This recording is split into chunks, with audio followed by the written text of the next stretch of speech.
Amém, glória a Deus. Vocês estão bem, queridos? Amém. Vocês estão felizes? Amém. Seu rosto sabe disso? Amém. Então dá um sorrisão para quem está do seu lado. Mostra aí essa sua arcada dentária maravilhosa. Amém? Queridos, eu não quero perder essa atmosfera maravilhosa que nós estamos aqui. Eu quero pedir que você abra sua Bíblia comigo em Mateus capítulo 7. A gente vai ler do verso 7 em diante. Mateus 7, 7. Amém?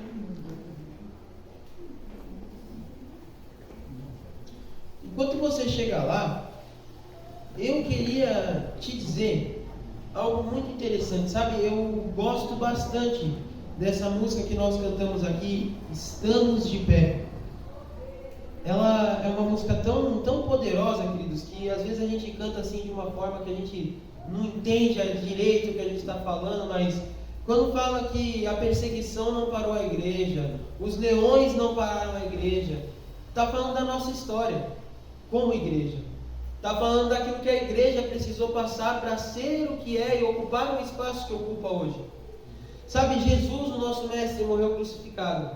E como nós esperávamos, como nós poderíamos esperar, obrigado, irmão, de um mundo que crucificou o nosso mestre, o que você acha que esse mundo que crucificou aquele que nos deu o motivo da nossa existência, como você acha que o mundo nos trataria? De maneira diferente? Mateus morreu esfaqueado, um dos discípulos de Jesus. Tiago e Paulo foram decapitados. Pedro foi crucificado de cabeça para baixo. Felipe foi crucificado. Matias morreu queimado numa fogueira.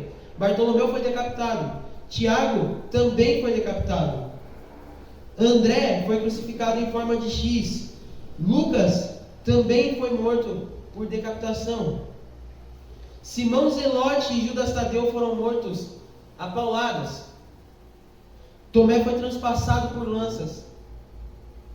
E quantos outros na Bíblia nós temos que morreram de maneiras tão terríveis, tão cruéis, mas eles morreram porque estavam roubando, eles morreram porque, tá aquela galera que entra no busão e fala, eu podia estar matando, eu podia estar roubando, era eles não estavam fazendo nada disso, eles estavam pregando a palavra de Deus. Eles estavam pregando aquilo que eles ouviram de Jesus. E olha que esses aqui são só os 12 que vieram depois de Jesus e começaram a pregar. E eles morreram dessa forma, mas quantos outros nós não temos que ousaram em uma época onde você não podia falar o contrário do que o Império Romano colocava como correto, que você era martirizado, você era perseguido. Quantas histórias nós temos, e a história vai nos dizer que esses leões que a música fala eram aquelas famílias de cristãos que eram pegos cultuando e eles eram colocados na arena dos gladiadores e soltavam os leões em cima deles, para que assim eles fossem punidos por pregar o Evangelho. Então, sabe, queridos, essas pessoas, apesar da perseguição, se eu e você estamos aqui hoje, se nós estamos aqui, é porque eles não desistiram. Se nós estamos aqui, é porque aquelas pessoas, mesmo com o perigo iminente de serem mortos, de serem capturados, de perderem suas famílias, mesmo com toda aquela pressão em cima deles, eles decidiram continuar porque entenderam o propósito. Nós temos irmãos hoje, na nossa época contemporânea, na nossa idade contemporânea, em países distantes de nós, que vivem essa realidade ainda hoje. Mas eles criaram dentro deles o sentimento de que eles não podem desistir, porque o avanço do reino no lugar onde eles estão depende disso. Assim como aqueles homens, assim como Pedro, assim como Paulo, eles entenderam que eu e você precisávamos que eles continuassem a obra, para que nós pudéssemos falar livremente hoje aqui. Nós descendemos, os cristãos, nós descendemos de homens e mulheres corajosos, de homens e mulheres que enfrentaram o sistema do mundo, de homens e mulheres que não desistiram em meio às adversidades. Eu não combinei nada com a pastora Vivian, ela que escolheu os louvores, mas hoje nós vamos falar sobre adversidade, vencendo as adversidades. Olha para quem está do seu lado e fala, vencendo as adversidades. As adversidades. Então, em nome de Jesus, vamos lá para o capítulo 7 de Mateus, verso 7 em diante. Começa assim a passagem. Peçam e lhes será dado, busquem e acharão, batam e a porta será aberta para vocês. Pois todo aquele que pede, recebe, e o que busca, encontra. E quem bate, a porta será aberta. Ou quem de vocês, se o filho pedir pão, lhe dará uma pedra? Ou se pedir um peixe, lhe dará uma cobra? Ora, se vocês que são maus sabem dar boas coisas aos seus filhos, quanto mais o Pai de vocês que está nos céus dará coisas boas aos que lhes pedirem. Portanto, tudo o que vocês querem que os outros façam a vocês, façam vocês também a eles, porque esta é a lei dos profetas. Entrem pela porta estreita, porque larga é a porta e espaçosa é o caminho que conduz à perdição. E muitos os que entram por ela, e são muitos os que entram por ela, perdão. Estreita é a porta e apertado é o caminho que conduz para a vida, e são poucos os que o encontram. Cuidado com os falsos profetas que se apresentam a vocês disfarçados de ovelhas, mas por dentro são lobos vorazes. Pelos seus frutos vocês os conhecerão. Por acaso se colhem uvas de espinheiros ou figos de ervas daninhas? Assim toda árvore boa produz bons frutos, porém a árvore má produz frutos maus. A árvore boa não pode produzir frutos maus, e a árvore má não pode produzir frutos bons. Toda árvore que não produz bom fruto é cortada e jogada no fogo. Assim, pois, pelos seus frutos vocês o conhecerão. Nem todo mundo que me diz, Senhor, Senhor, entrará no reino dos céus, mas aquele que faz a vontade do meu Pai que está nos céus. Muitos naquele dia vão me dizer, Senhor, Senhor, nós não profetizamos em Teu nome? Em Teu nome não expulsamos demônios? E em Seu nome não fizemos muitos milagres? Então lhes direi claramente, eu não conheci vocês, afastem-se de mim, vocês que praticam o mal. Versículo 24. Todo aquele que ouve estas minhas palavras e as pratica será comparado a um homem prudente, que construiu a sua casa sobre a rocha. Caiu a chuva, transbordaram os rios, sopraram os ventos e bateram com força contra aquela casa. E não desabou, porque tinha sido construída sobre a rocha. E todo aquele que ouve as minhas palavras e não pratica será comparado a um homem insensato, que construiu a sua casa sobre a areia. Caiu a chuva, transbordaram-se os rios, sopraram os ventos e bateram com força contra aquela casa, e ela desabou, sendo grande a sua ruína. Amém? Feche seus olhos, quero orar com você. Pai, eis aqui a Tua palavra, que é poderosa e eficaz, mais penetrante do que uma espada de dois gumes, capaz de entrar e separar aquilo que é alma e espírito. Senhor, nós acreditamos que estamos aqui todos, sendo guiados pelo Teu Espírito. A Tua palavra é aquela que vem, Senhor, para discernir as coisas espirituais das coisas que não são espirituais. E nesse momento, Pai, nós queremos ouvir a Tua poderosa palavra, que vai nos instruir, que vai nos direcionar, que vai nos guiar. Então, que em nome de Jesus, Pai, nós possamos ter olhos para ver e ouvidos para ouvir a palavra que de fato pode transformar a nossa vida. Homens e mulheres não desistiram diante das adversidades e continuaram, mesmo elas sendo grandes e talvez muito maior do que as que nós temos que enfrentar hoje. Mas eles não desistiram porque entenderam o propósito. Que nós possamos nessa noite, Pai, e é o desejo do meu coração, sair todos daqui entendendo o propósito para suportar o processo e viver o milagre no final. Amém. Em nome de Jesus. Amém. Amém. Amém. Sabe, queridos, esse texto aqui que eu li, eu fiz questão de ler todo um contexto do capítulo 7, justamente para você entender o que Jesus está falando quando chega no versículo 24. Porque quando chega no versículo 24, Jesus disse, todo aquele, pois, que ouve estas minhas palavras, ou seja, Jesus já estava numa linha de raciocínio, Jesus já estava falando, já estava desenvolvendo algo. E aí, nesse versículo ele fala, quem ouve essas coisas que eu disse aqui e pratica, é semelhante àquele que constrói a sua casa na rocha, e quando o dia mau chega, ele não se abala. Então aqui tem alguns pontos que Jesus fala. Primeiro, entender que Deus é bom e que Ele nos ouve. Jesus, quando ele ia orar, ele sempre falava: Pai, eu te agradeço, porque o Senhor sempre me ouve. Jesus sempre começava suas orações dizendo que era grato porque o Pai o ouvia. Essa consciência é preciso estar em nós. Por quê, Samuel? Você me pergunta. Porque você precisa ter consciência dentro de você que Deus não está alheio à situação que você está vivendo. Deus não está muito ocupado com alguma coisa lá no céu, não tem muito anjo para ele ficar prestando atenção, que ele não consiga olhar com carinho para essa situação que você está passando. Um texto de Jeremias diz que os ouvidos do Senhor não estão tão distantes que não possam nos ouvir, e suas mãos não estão tão recolhidas que não possam nos alcançar. Deus está atento ao que você passa na sua vida. Deus sente as dificuldades que você tem sentido. Deus, ele sempre se preocupou com a humanidade. Se ele não se preocupasse, ele nem teria enviado Jesus. E é isso que Jesus está falando. Olha, se vocês que são pessoas ruins, quando olham para os seus filhos, olham com carinho, olham com amor, porque eu não olharia para vocês. Eu que sou perfeito, eu que sou Deus Pai amoroso, não vou olhar com um olhar de amor para vocês. Porque vocês acham que vocês vão me pedir e eu por acaso não vou fazer algo que seja bom para vocês?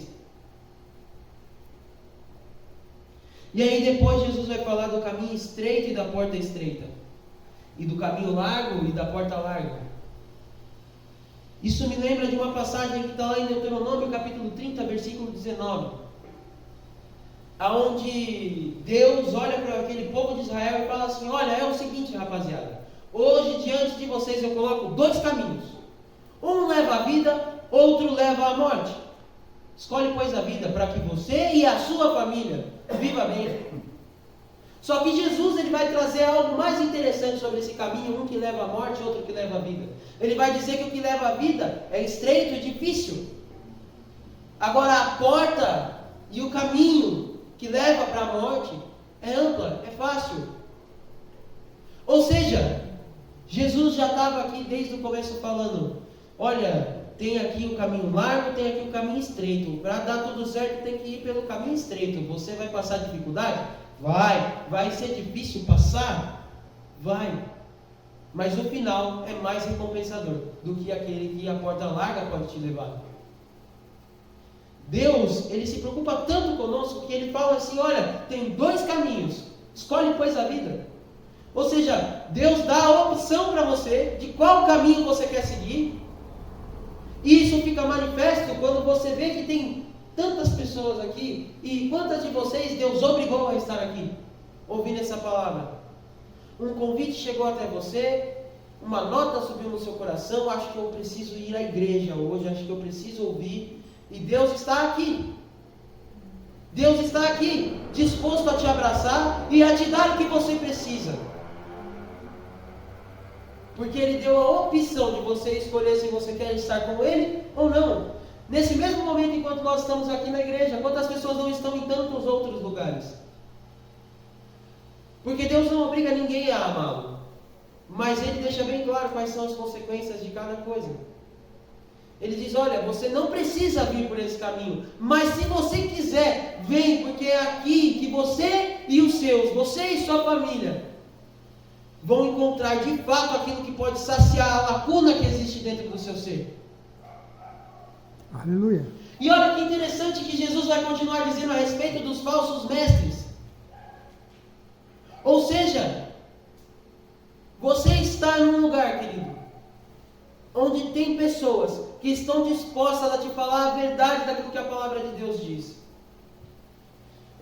Se estar servindo a Cristo não está te produzindo nenhum tipo de incômodo lá fora, se estar servindo a Cristo não está fazendo de você ser uma pessoa diferente, se estar servindo a Cristo não faz você mudar as suas atitudes, não faz você viver de uma maneira diferente, alguma coisa está errada nesse cristianismo.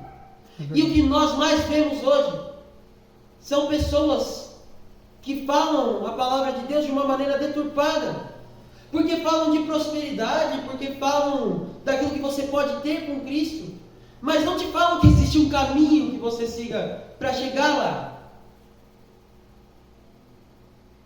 Te negam as informações verdadeiras, te negam aquilo que de fato vai te levar para um futuro bom. Sabe, Deus quer, nós lemos aqui Deus falando que quer que você tenha um bom futuro, que quer te dar boas coisas. Mas quando nós cegamos as pessoas, só dizendo que vai dar tudo certo para elas, sem elas mudarem as atitudes, nós vamos ser cobrados a respeito disso também. Nós precisamos analisar os frutos. Ou seja, o que Jesus está falando? Analise o resultado. A vida da pessoa está de fato melhor só porque ela está ouvindo uma mensagem que acalenta ela, que massageia o ego dela? Será que realmente está havendo transformação? Será que realmente nós vemos pessoas cada vez mais afogueadas e vivendo o melhor de Deus?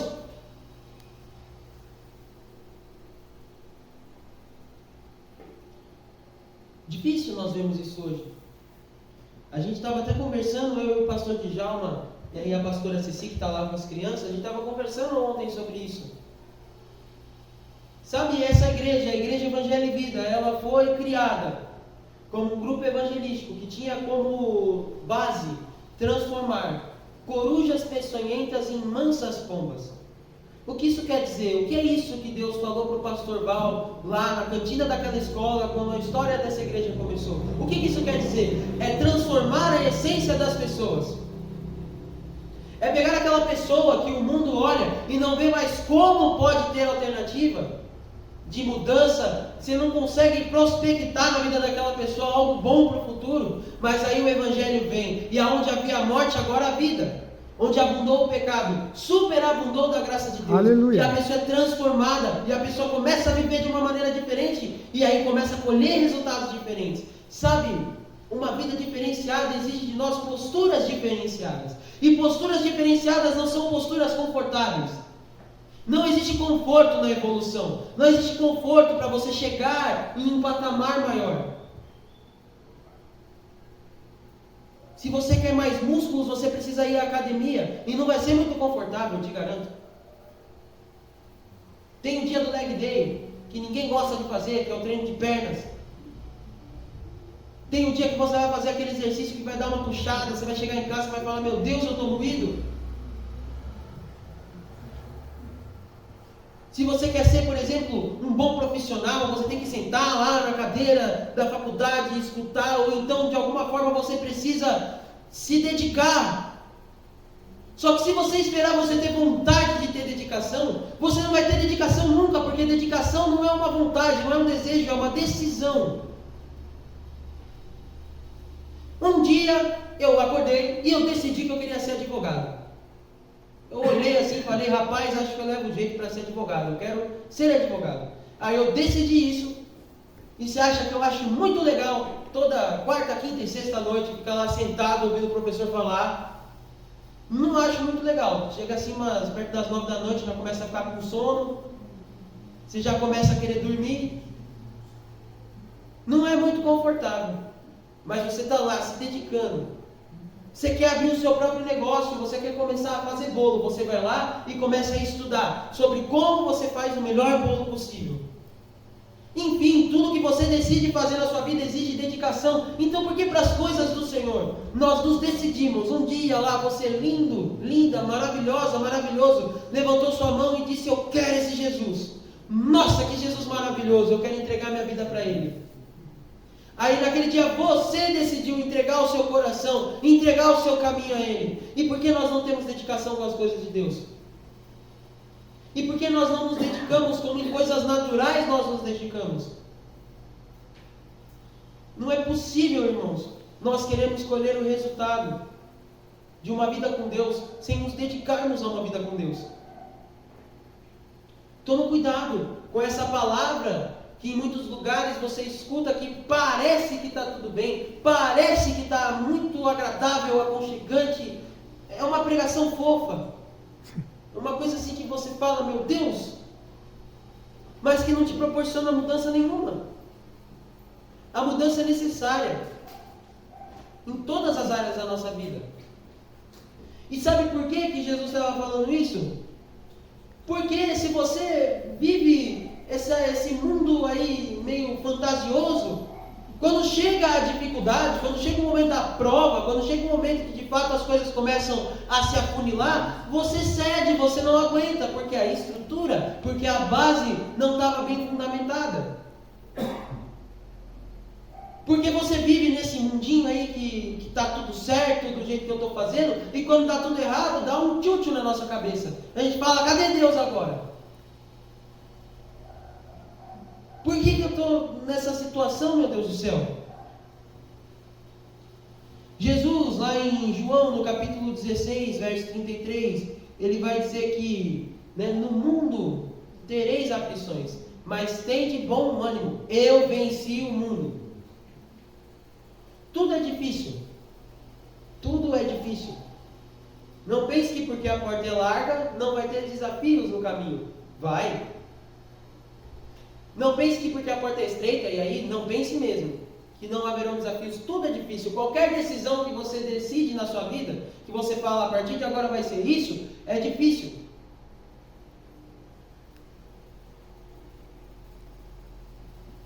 É difícil andar acompanhado de pessoas, é difícil andar sozinho.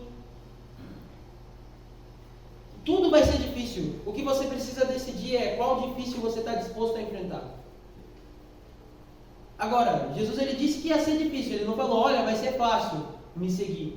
Vai ser fácil fazer as coisas do jeito que eu estou falando para vocês. Ele não disse isso, ele nunca nos enganou. O Evangelho não é um mar de rosas. Mas ele disse, tem bom ânimo, porque eu venci o mundo. Ou seja, ele está falando, se eu venci, você também vai vencer. Então você não tem a garantia de que vai ser fácil, mas você tem a garantia de que você vai ter vitória. Amém. E você podia se alegrar mais com isso. Você que decidiu entrar pela porta estreita. Você que vive as dificuldades do dia a dia, mas se mantém firme na sua fé, na sua confissão de fé. Você que declarou aqui comigo que nada vai nos parar, que nós não caminhamos pelo que vemos, mas por aquilo que cremos. Se você de fato está caminhando desse jeito, você tem que se alegrar mais. Tem que se alegrar mais, porque o final vai ser de vitória. O final vai ser de vitória. Aleluia. De dupla honra. De coisas que você jamais imaginou acontecendo na sua vida acontecendo. De lugares que você jamais pensou em estar. Você vai chegar lá. Você pode dar um glória enquanto eu bebo uma água? Glória a Deus.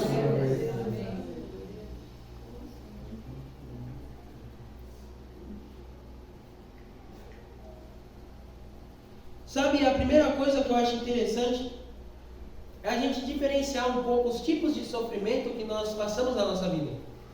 Eu até estava conversando com o Davizinho essa semana, que teve um amigo dele que estava com umas perguntas meio cabulosas da Bíblia e ele não estava muito sabendo como responder o rapaz.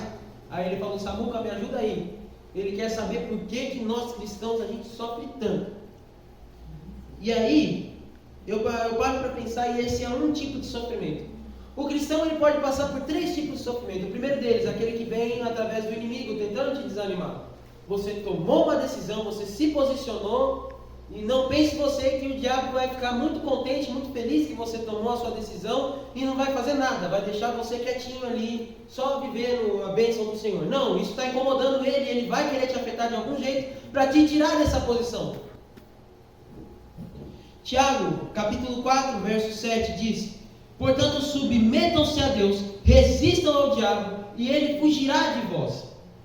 1 Pedro, capítulo 5, verso 8 e 9. Sejam sóbrios e vigiem, o diabo, o inimigo de vocês, anda ao redor como um leão, rugindo e procurando a quem possa devorar.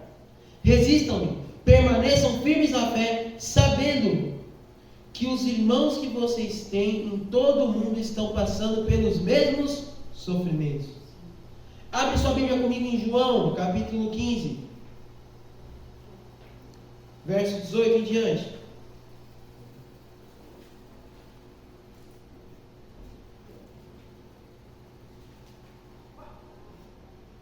Então você já entendeu que ser cristão não é estar isento de passar por dificuldades, as dificuldades vão acontecer. Você já entendeu que você precisa ter as verdades de Deus bem fundamentadas dentro de você para resistir ao dia mal. Precisa se lembrar o que de fato é ser um crente, um cristão. Vamos ativar aí a nossa fé, vamos passar pelas dificuldades e vamos vencer. que eu acho interessante é que a Bíblia ela diz que o diabo é o nosso inimigo e ele está bramando, ele está rugindo ao nosso redor, buscando quem possa tragar. E para nós ficarmos tranquilos, porque não é exclusividade nossa passar por essas dificuldades. Todos os nossos irmãos, ou seja, o que a Bíblia está dizendo? Você é crente? Bem-vindo ao clube. Vai passar todo mundo as mesmas coisas. Não tem exclusividade nem acepção de ninguém. É todo mundo passando pelo mesmo processo. Eu, o pastor Djalma, o nosso amigo ali, o outro amigo ali, e assim vai, todos nós. Estamos passando pelo mesmo processo. Alguns já estão algumas etapas à frente, outros estão algumas etapas atrás. Mas fato é que todos nós estamos caminhando para o mesmo objetivo e passando pelas mesmas etapas. Então não pense, querido, não pense que é só você que passa por dificuldade. Todo mundo passa. E sabe o que é mais interessante? Vem cá, irmã Luciana. Que Deus nos colocou num corpo justamente para nós passarmos pelas dificuldades assim, ó, juntos. Tem um sentido de Deus ter colocado toda uma congregação, todo esse tanto de gente aqui.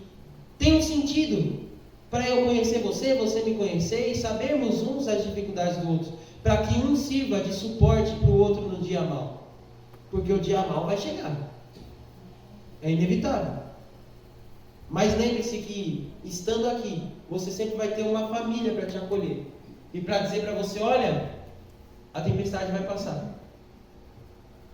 Amém? Amém. Versículo 18 em diante, do capítulo 15 de João, vai dizer assim: se o mundo odeia vocês, saibam que antes de odiar a vocês, odiou a mim. Se vocês fossem do mundo, o mundo os amaria, o que era seu. Mas vocês não são do mundo. Pelo contrário, eu dele os escolhi, e por isso o mundo odeia vocês. Lembrem-se da palavra que eu disse a vocês: o servo não é maior do que o seu senhor. Se perseguiram a mim, também perseguirão vocês. Se guardarem a minha palavra, também guardarão a de vocês. Tudo isso, porém, farão com vocês por causa do meu nome. Diga comigo, por causa do nome de Jesus. Por causa do nome de Jesus. Porque não conhecem aquele que me enviou. Amém. Versículo 22 vai continuar dizendo: se eu não tivesse vindo e lhes falado, eles não teriam nenhum pecado, mas agora não tem desculpa do seu pecado. Quem odeia a mim, odeia também ao meu Pai. Se eu não tivesse feito entre eles as obras que nenhum outro fez, eles não teriam nenhum pecado, mas agora não somente viram, como também odiaram tanto a mim quanto ao meu Pai. Isso, porém, é para que se cumpra a palavra escrita na lei deles: odiaram-me sem motivo. O que Jesus está falando aqui? Meu lindão que me segue, se eles me perseguiram e você está como cristão na intenção de fazer as mesmas coisas que eu fiz, eles também vão perseguir você. As mesmas dificuldades que eu tive, você também vai ter. E sabe que eu acho incrível? Que o apóstolo Paulo, ele, no começo da sua jornada, ele era um perseguidor dos cristãos. Aí acontece toda aquela mudança na história dele, ele se encontra com Cristo. E quando Deus toca no coração de um irmão para ir falar com ele a respeito das coisas que ele ia fazer por Deus e pelo Evangelho, Deus fala assim: olha, vai lá até a casa de Paulo, cura ele da cegueira e mostre para ele o quanto ele vai sofrer pelo meu nome. Ou seja, até tem um outro texto que eu não vou lembrar de cabeça aqui, esse não, mas é algum dos apóstolos falando para a igreja lá: por amor a Cristo nós somos entregues todos os dias. Por amor a Cristo, nossos irmãos estão sofrendo todos os dias. Todos os dias. Por amar a Cristo tem renúncia. Todos os dias, por amar a Cristo tem perseguição. Agora, você vai deixar a perseguição, a pressão, a situação difícil te parar? Ou você vai fazer aquilo que nós cantamos aqui? Que a perseguição não pode nos parar, que o Coliseu não pode nos parar. O que é a situação difícil que tem se levantado na sua vida? Ou qual é a situação, a seta do diabo que tem tentado te desanimar? Você não vai parar. Você vai continuar. Você vai chegar aonde Deus disse que você iria chegar. Deus te escolheu desde o ventre da sua mãe e te deu um propósito, te deu talentos, Ele te selecionou. Jesus está falando aqui, não foi vocês que me escolheram, eles odeiam vocês porque dentre eles eu o escolhi. Então, dentre tantas pessoas, Deus olhou para você. Lógico, Ele olha para todas as pessoas, mas veja isso agora no individual. Um Deus tão grandioso, que tem tantas pessoas, mas Ele olhou com um olhar especial para você. Te deu algo, te deu uma missão, te deu um propósito. Você não pode deixar que o diabo te segue, a ponto de que você ache que não vai viver o que Deus disse que você ia viver. Todos nós aqui já ouvimos o que Deus quer de nós, o que Deus pretende das nossas vidas. Nós sabemos. Então, por que uns vivem o propósito e outros não? Porque é custoso. Tudo é difícil. Qual é o difícil que você decide viver? Qual é as dificuldades que você decide enfrentar? Eu decidi enfrentar as dificuldades em nome de Cristo, porque eu sei que no nome de Cristo, o final da carreira é melhor do que o começo. Nós não corremos aqui, queridos, como quem corre sem alvo. Nós sabemos exatamente onde queremos chegar. Nós sabemos exatamente qual é a recompensa do final da corrida. Como o próprio apóstolo Paulo disse, todos os dias eu disciplino o meu corpo. Por quê? Porque um atleta que vai correr uma maratona, ele tem toda uma preparação para aquele momento, para conquistar uma medalha, que a traça e a ferrugem vão comer um dia. Agora eu estou numa corrida, eu estou numa carreira, onde o prêmio é eterno. Ei, querido, você precisa ser movido pela eternidade. Você precisa saber que não tem coisa alguma nessa terra que você possa conquistar. Não tem prazer nenhum nessa terra que você possa viver, que se compara ao prazer eterno que Deus tem para você. É para a eternidade. O que Deus tem para você não é uma coisa que se encerra com esse tempo e com esse propósito, nem com a sua vida nessa terra. O que Deus tem para você e aquilo que Deus te chamou é para a eternidade. Então você precisa deixar a eternidade queimar dentro do seu coração. Você precisa ser atraído pela eternidade. Suas atitudes aqui na terra precisam ser movidas e direcionadas para aquilo que você quer juntar como tesouro eterno. Amém? Amém. Sabe que José, mesmo sendo ali um menino tão bom, fazia as coisas tão legaisinhas ali com o pai dele, era um mocinho legal, os irmãos dele sentiram ciúmes, colocaram ele lá no poço, venderam ele, ele foi parar lá no Egito. Aí ele começou a comandar a casa de Potifar. Quando a vida do menino parecia que estava melhorando, a mulher de Potifar vai lá, dá em cima dele, ele não quer fazer as coisas com ela. E por causa disso ela arma toda uma emboscada para que ele seja preso e ele vai para a cadeia. Todo mundo conhece a história de José. Agora, José, no período que ele foi governador, se você se lembrar lá das falas dele para o faraó, na visão, ele disse que haveriam 7 anos de fartura e 7 anos de imensa dificuldade. Estou certo, pastora Lídia? José falou para o faraó, olha, vai vir aí 7 anos de abundância, mas também vão vir 7 anos de escassez. O tempo na casa do pai dele e o tempo na casa de Potifar ensinaram José a como lidar com os tempos de abundância e de abastança. Mas o tempo dele no poço e o tempo dele na prisão ensinaram a ele como ele ia gerir todo aquele povo no período da escassez. Por isso que no final de toda a história, José olha para o povo dele chegando e falando, foi para um tempo como esse que Deus me preparou. Olha, Não fiquem tristes pelo que vocês fizeram comigo, porque era Deus me preparando, era Deus me guiando para saber o que fazer hoje, para que todos sejam salvos. Então o tempo do acalento, o tempo da facilidade, ele te prepara para viver tempos de facilidade e tempos de prosperidade. Agora, o tempo difícil te torna uma pessoa que vai saber lidar com os tempos difíceis.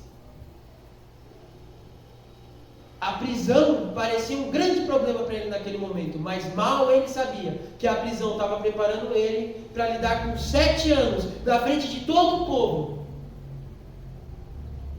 O que você está vivendo tem um sentido. Sofrer por Cristo e sofrer por causa das suas posições, do seu posicionamento em Deus, tem um sentido.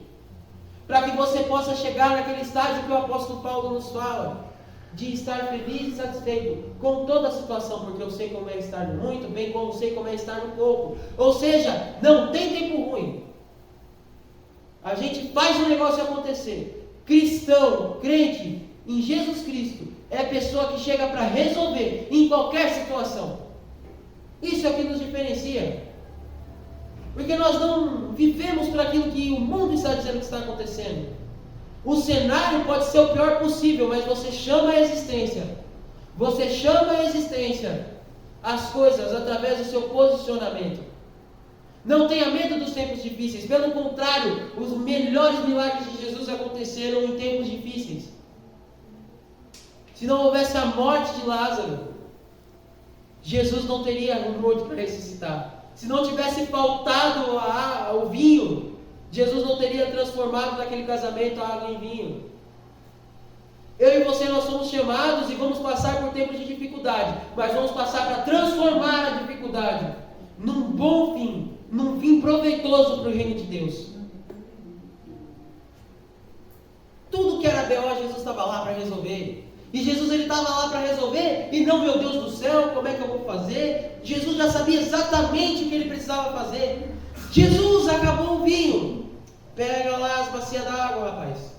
Enche as vasilhas de água para mim. Jesus, Lázaro morreu. Você não vê em nenhum momento no texto Jesus ficando, meu Deus, preciso correr rápido para lá. Nossa, vamos galera, pega tudo as coisas. Não, Jesus ele termina o que ele tem que fazer, ele vai bem tranquilo para o lugar, porque ele sabia que quando ele chegasse lá o milagre ia se manifestar. Será que eu e você nós estamos ficando muito eufóricos com o tempo de dificuldade? Será que nós estamos ficando muito desnorteados com o tamanho da dificuldade que tem se apresentado? Ei, não fique, porque maior que a dificuldade é a solução que Deus vai trazer através da sua vida. Nenhum bom surfista ficou conhecido por pegar marolinha, onda pequena. Os melhores surfistas são aqueles que pegaram as maiores ondas. Quanto maior a tua dificuldade, querido, quanto maior a dificuldade, maior vai ser o seu sucesso. O melhor alpinista é o que escalou a montanha mais alta. É princípio básico. Quanto maior a dificuldade, maior a recompensa daquele que passar por ela. Eu creio que eu tenho aqui os melhores. Eu creio que estão me ouvindo agora os melhores, os selecionados, os eleitos de Deus, que vão passar pelas dificuldades e vão trazer grandes soluções. Vocês vão ser as pessoas que vão chegar nos lugares e a realidade daqueles lugares vão mudar. Você vai ser a pessoa que Deus vai dar inspiração, e quando ninguém consegue ver saída, você vai falar, eu sei. E as pessoas vão se perguntar, mas como você consegue se manter tão tranquilo diante da adversidade? Como diante de um cenário tão ruim você consegue continuar mantendo a sua fé? E você vai responder, porque eu sei em quem tenho crido. E eu sei que Ele é poderoso para fazer infinitamente mais. Infinitamente mais. Olha para quem está do seu lado e fala, infinitamente. Infinitamente mais. Infinitamente mais. Aleluia. Outro tipo de aflição é a aflição que nós podemos passar pela falta de maturidade da fé. 1 Coríntios, capítulo 3, verso 1 e 2, vai dizer assim, irmãos, não lhes pude falar como espirituais, mas como carnais, como crianças em Cristo, porque visto que a inveja e a divisão entre vocês não estão sendo carnais, e agindo como mundanos. Ou seja, Paulo está falando, olha, eu não consigo explicar para vocês essas coisas aqui direito ainda, porque vocês são imaturos na fé. Sabe que pessoas imaturas na fé, elas mesmas se colocam em dificuldades. Porque ainda não conseguiram subjugar a própria carne. Você consegue entender isso? Quando você não sabe exatamente como proceder, você cria problemas para você mesmo. Por isso que nós precisamos estar fundamentados na palavra, como Jesus disse, olha, fica firme nessas coisas que eu estou te ensinando aqui. Para que quando chegar o dia difícil, você não tenha problema. Sabe, a gente tem pessoas aqui nas mais variadas habilidades e ciências, enfim. Se você não tem habilidade para ser vendedor e você se atrever a tentar vender, vai dar certo? Não, vai dar errado. Se você não tem o menor talento para cuidar de um jardim e você vai lá e tenta fazer aquilo, vai dar certo? Não vai. Se eu tentar fazer um desenho igual o professor Franklin, que é maravilhoso, desenha super bem, e tentar cobrar o mesmo valor que ele pelos desenhos, não vai dar certo. Eu vou trazer para mim problema. Por quê? Porque você precisa saber qual que é o caminho certo para seguir. Quando você entra assim, mas ainda está meio desnorteado, não sabe exatamente como fazer, quais as atitudes você deve tomar, você chama problema para si. A pessoa diz que serve a Cristo, mas não tem atitudes de quem serve a Cristo. Não entendeu ainda a palavra. Sabe qual que é o melhor caminho, querido? Para você começar a ter uma vida de sucesso? E olha que tem pessoas, e eu vou falar. A gente tem um amigo nosso lá no serviço, que tem aquele Pablo Marçal, né? Que ele cobra lá e as pessoas vão assistir a palestra dele, as pessoas pagam para assistir a palestra dele. E o nosso amigo estava falando, nossa, viu uma coisa muito incrível nessa palestra dele. Ele chegou lá e falou, pega uma Bíblia e lê a Bíblia, aquela que tem as letrinhas vermelhas, lê as letrinhas vermelhas. O cara pagou para ir lá, ouvir o Pablo Marçal falando, para ele ler a Bíblia. E aqui a gente não está cobrando nada, é só sentar aí e ler a Bíblia. É uma verdade, mas o mundo tem cobrado, viu, para falar essas verdades. É impressionante. As pessoas lá fora estão começando a vender o sucesso da maneira correta, mas uma coisa que está tão fácil, tão disponível. Nós, e Jesus disse isso, meu povo perece por falta de conhecimento. Conhecimento é poder. Conhecimento é libertação. Conhecimento do quê? De qualquer coisa? Não, conhecimento da palavra de Deus. Lá em Josué capítulo 1, toda a conversa de Deus com Josué começa ele falando assim, olha, medita no livro dessa lei dia e noite, para que sejam bem-sucedidos o teu caminho. E aí depois manda ele ser forte e corajoso, aí depois vem essa fala. Mas antes dele ser forte e corajoso, ele precisava saber em que eu tenho que me fundamentar. Porque as coisas são assim, queridos, você coloca um fundamento, você se firma nele e você se mantém nele. Se você não tem fundamento, se você não sabe a que veio, se você não sabe quem te chamou, não adianta construir a casa muito bonitinha em cima, sem ter a base. E é por isso que nas quintas-feiras nós estamos falando aqui sobre as bases do cristianismo, porque nós temos entendido cada vez mais isso. Que você precisa saber o que você está fazendo, a que você foi chamado e o que Deus tem para a sua vida, para que aí você construa a casa em cima disso e se mantenha firme nessa posição. Eu estava vendo uns vídeos daqueles guardas da Inglaterra e eu acho muito legal que eles ficam naquela posição e eles não podem, né, de maneira nenhuma esboçar um sorriso, não pode sair, enquanto é turno deles estarem lá guardando os espaços do rei, eles têm que ficar lá, não pode se movimentar, não pode dar sorriso, e às vezes chegam umas pessoas lá, né, querendo tirar uma foto, querendo encostar neles, né, querendo tirar eles do foco. nós somos como aqueles guardas, queridos. Nós recebemos uma missão do nosso rei. E ele falou, olha, fica firme nessa posição. Fica firme. E você se firma. Mas aí o diabo manda uma galera para fazer uma palhaçada, para tentar tirar o seu foco. Não perca o foco. Mantenha o seu foco na missão que o rei te deu. Mantenha o foco. Aquela base, aquela missão, aquele ensinamento, aquilo que a palavra diz que você é. Firme-se nisso. Firme-se nisso. E não deixe mais ninguém te enganar. Não se deixe ser enganado. Você é filho de Deus, você é abençoado, você é próspero. Em todas as áreas da sua vida. Jesus disse que veio para te dar vida e vida em abundância. Então você é abundante em todas as áreas da sua vida. Você é abençoado. Você é escolhido.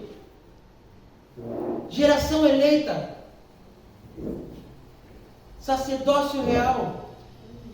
É isso que você é. Então lembre-se de quem você é. E quando as propostas do mundo vierem te tirar daquilo que Deus preparou para você, diga não.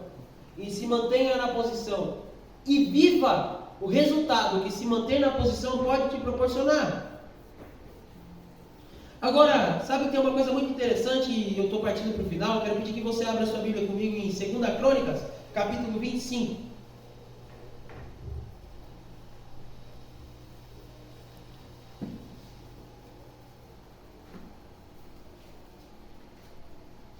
Segunda Crônicas, no capítulo 25. Vai contar a história de um dos reis de Judá. O nome do rapaz era Amazias. Olha que nome bonito para você colocar no seu filho.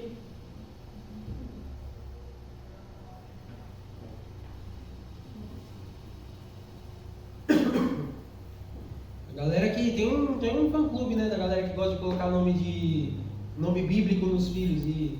Mas nunca vi nenhum Amazias. É sempre Samuel, Gabriel, Miguel, Felipe. Quero ver um corajoso colocar Amazias. Diz assim a palavra do Senhor: Amazias tinha 25 anos de idade quando começou a reinar, e reinou 29 anos em Jerusalém. A mãe dele se chamava Jeodã e era de Jerusalém. Versículo 2: Amazias fez o que era reto aos olhos do Senhor, mas não com o coração íntegro. Eu acho muito interessante essa fala aqui, dentro desse capítulo, do versículo 22. Outra versão, a versão árabe, ela diz que ele fez o que era reto aos olhos do Senhor, mas não fez com inteireza de coração. Inteireza de coração. Nós temos as pessoas que são cristãos e estão firmes no propósito e passam por dificuldades e adversidades por causa disso. Nós temos pessoas que são cristãs, mas que não ainda foram muito bem fundamentadas, ainda não entenderam muito bem o propósito e chamam problemas para si. E nós temos o terceiro e último tipo de pessoas que chamam problemas para si. Pessoas que de fato aceitaram a Cristo, sabem, foram ensinadas, têm o conhecimento, têm o conteúdo, mas não faz com interesse de coração as coisas. Esse é quase igual ao anterior que eu citei. Qual que é a única diferença, a sutil diferença entre eles? Um não sabia, um não tinha conhecimento. O conhecimento já foi despejado nele e ele não colocou em prática. E não coloca em prática por quê? Porque não tem inteireza de coração. Isso é muito importante, queridos. Quando nós nos decidimos por Cristo, nós entregamos o nosso coração, não 50% dele. Nós queremos Cristo na nossa vida em tempo integral, não 50%. Porque nós vemos pessoas passando por problemas, chamando problemas para si, e por quê? Por que não vivem a totalidade? Por que não vivem a plenitude do que Deus quer para elas? Porque também não se doam para Deus inteiramente. Quer viver tudo que Deus tem para a sua vida? Deixe Ele comandar 100% da sua vida. Quer 100% de Deus? Entregue o seu 100% para Ele. 100% do seu ser. Eu não estou falando de dinheiro, não estou falando de você dar o seu dinheiro para Deus te dar alguma coisa. Não, estou falando de entrega de coração, de entrega nas atitudes. Tem coisas que até são lícitas, mas que são são naturais. E aí, qual que é a sua prioridade? Deus é sua prioridade?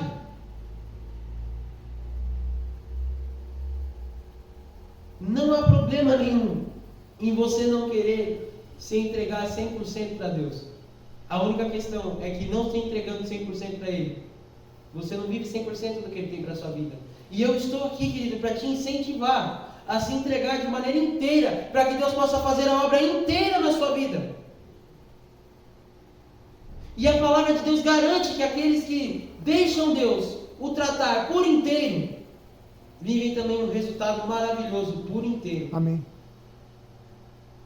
Eu conheço pessoas muito talentosas, que não estão distantes de mim, pessoas muito próximas, pessoas com talento, pessoas que você olha e fala assim, essa pessoa era para estar muito mais longe, tem muito mais potencial. Por que não vive? Porque não tem interesse, porque não tem uma entrega completa. Nós precisamos nos entregar completamente. A Bíblia diz, lá em Salmos, entrega o teu caminho ao Senhor, confia nele, e o mais Ele fará. Esse é o meu salmo favorito. É o meu salmo favorito. Eu lia durante algum período da minha vida, eu comecei a ler esse salmo todo dia, para eu me lembrar do quê? Que eu estou entregando o meu caminho na mão de Deus, mas que o resto Ele fará. Eu estou entregando a minha preocupação para Deus, mas Ele vai fazer, porque às vezes nós precisamos trazer de novo a nossa memória, trazer à nossa mente aquilo que traz esperança, porque nós estamos entregando para Deus, e às vezes a gente quer colocar a mão embaixo, achando que talvez Deus não vai administrar direito, ou da melhor maneira, mas não, ei, relaxa, calma e respira fundo. Deus tem o melhor para você. Aleluia. Deus tem o melhor para a sua vida. Amém. Deus tem o melhor para a sua família. Glória a Deus. Deus tem o melhor para a sua casa. Amém, Deus amém. tem para você tempos de abundância, Aleluia. de prosperidade. Deus tem para você tempo de dupla honra. Glória. Para onde as coisas que você viveu lá no passado, ficando lá no passado e Ele te mostrando um bom futuro. Amém. E as pessoas vão perguntar como que está de pé, como que continua firme. Eu achei que tinha acabado. A minha, a sua história e a história dessa igreja não acabou. Nós estamos aqui pregando a verdade, cantando a verdade, fazendo as coisas com interesse de coração, porque tem alguns lugares que está muito ótimo para os pastores. A igreja está cheia de pessoas mais ou menos entregues. Ele só precisa de um número de vários bancos cheios, mas não há uma preocupação se aquela pessoa está tendo uma vida realmente transformada. Nós não queremos uma igreja cheia de pessoas vazias. Eu creio que queremos uma igreja cheia, mas de pessoas afogueadas no Espírito. Aleluia. De pessoas vivendo o propósito. Glória de pessoas a Deus. vivendo o melhor de Deus em Amém, sua vida. amém. Aqui, queridos, como eu disse no começo, nós temos a essência do Evangelho que transforma a realidade das pessoas. O Evangelho que trouxe-nos a vida. E nós queremos trazer a vida para cada coração, trazer o avivamento. Avivamento é isso, tá? É trazer de volta algo, avivar, trazer vida, colocar em prática, viver. Amém. Tem gente que acha que avivamento é só você dar uns pulos, uns gritos, falar mais alto. Não, avivamento no sentido da palavra é isso. É aquilo que você sabe que você tem capacidade para fazer e que está ali, ó, escondidinho dentro do seu coração, trancafiado, Deus trazendo e aflorando de volta. Isso é avivamento. Nós queremos construir um avivamento sustentável, queridos. Sustentável por quê? Porque se sustenta. É algo que começa, mas que continua. Chega de nós termos só pequenos momentos na história da humanidade, de alguém que se despertou, mas que fez algo e acabou. A gente vai ficar a vida inteira em picos, em montanhas russas? Não, Deus quer constância. Deus quer de fato que a obra dele seja avivada, mas seja avivada para continuar e se estender até a volta de Cristo. Nós não queremos momentos, nós queremos uma história com Deus. Pare de querer momentos com Deus, queira uma história com Ele. Aleluia.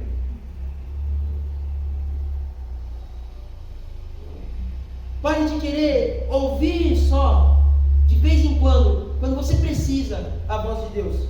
Mas ouça a voz dele em tempo integral. e você vai se enfiar em menos problemas.